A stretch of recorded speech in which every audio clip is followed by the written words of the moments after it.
So now at the point of drawing the graph of, so let us say this was the graph of f.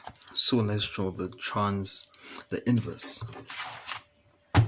So the inverse, since the inverse is 5 over 8 x times x, so this is 5 over 8 times 1, right? This is 5 over 8, right? Times 2 is 5 over 4. 5 for 1,25, and that was 1,6 before. So okay, let's start this off from let's just write it as we wrote it here within this same. So it's times 0 would be 0. 5 over 8 times 30, that will be 18 over 18,75. So basically, let's say this was 18,75 right here. So basically,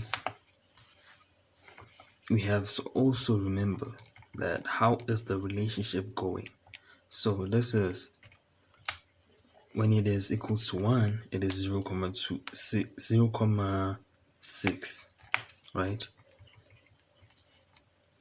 When it's 2, it is 1,25, which is a little bit above, like this. So it was 0,6, 0,2, 1,25.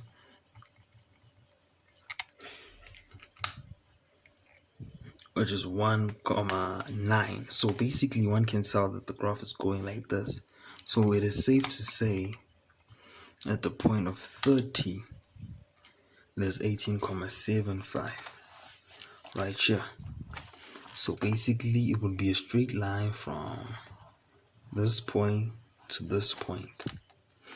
This would be the inverse of if. It's highlighted. This is the inverse of if. Now we are looking at question 7. Question 7 is f is equal to 5x. This is a exponential graph. Exponential graphs are mainly written as, let's say this is y equals to a bx plus q. At this point, as you can tell, a is 1, right? Let's just put this 1 plus 0, which is q, right? So basically, the 7.1 is like we should. Okay, I feel like we're going to draw all these graphs on the same axis. Let's make this axis a little bigger, and let's just make it from -3, -2, -1, 1, 2, 3. Okay, let's make this 1, 2, 3, 4, 5, 6, 7, 8. 1, 2, 3, 4, 5, and so on. -1, -2, 3, 4, 5. Negative, negative, negative. I will explain why I just let these empty. So now, let us start off with f of x. So you're going to start off at this point. Let us use a calculator. At this point, 5 to the power of, let's put this in brackets, -3. So this is 0,0. This is 0,0125. Yes, it's 0,0125. No, it's anyway. This is 0. Okay. So now we will look at this. Oh, sorry for that mistake. So basically what this means is 0, 0, 0 is 0, 0, 0. So it's actually 8 divided by 1,000. So it's 0, 0, 0, 0, 008, if I remember correctly, just 8 over 1,000. So it would be closer to a 0, a positive 0. And with this being said, as you can tell here, this is the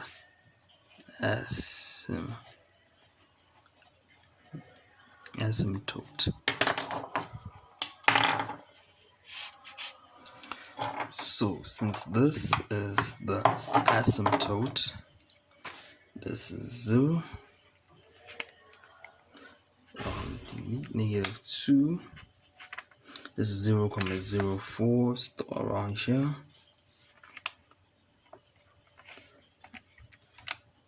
From -1 is 0, 0.2, still under 0 right here. And let's say 0. 0 is 1. Let's say 1. 1 is a 5. 2, which is the reason why, is 25. This is why I made it below. So the meaning 5 to the power of 31, 25, it's around this. So basically the graph would look like something like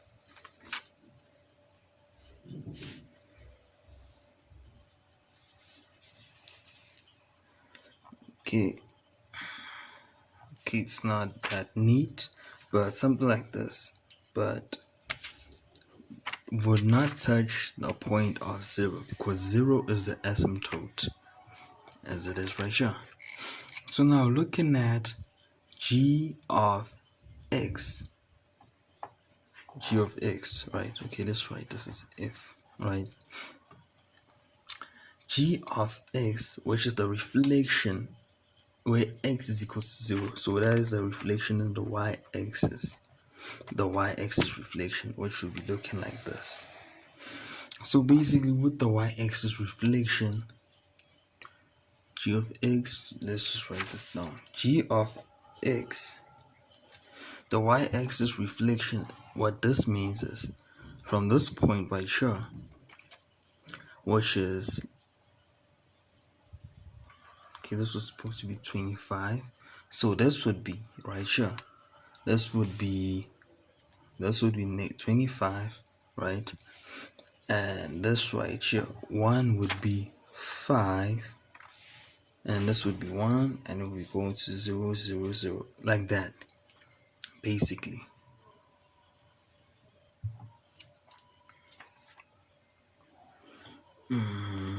So that's how we will draw it right here.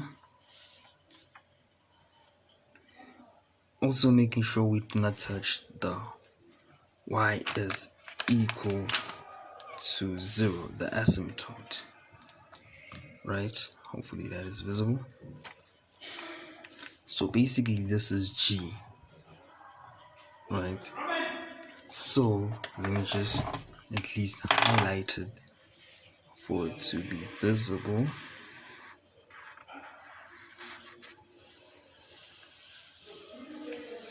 Right? This is G. Sorry for the noise. And then now we are looking for the inverse of G, which is the reflection of the line. And okay, the inverse is where y is equals to x. So basically now you're looking for G inverse. So to begin with, G, since it is from this point -5x, so basically what would happen is for this point here for let's say 2 right here. 2 here is equals to 25.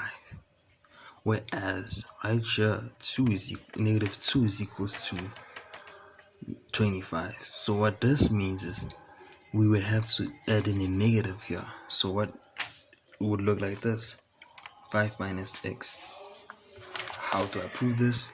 Let's prove g, the equation of g. 5 to the power of negative x. So let's say negative 3. That will be 125. The negative of negative 2 is 25, as you can tell, right? And then of negative 1 is 5, as it is right here, right? And then let's say we're looking at 2 right here.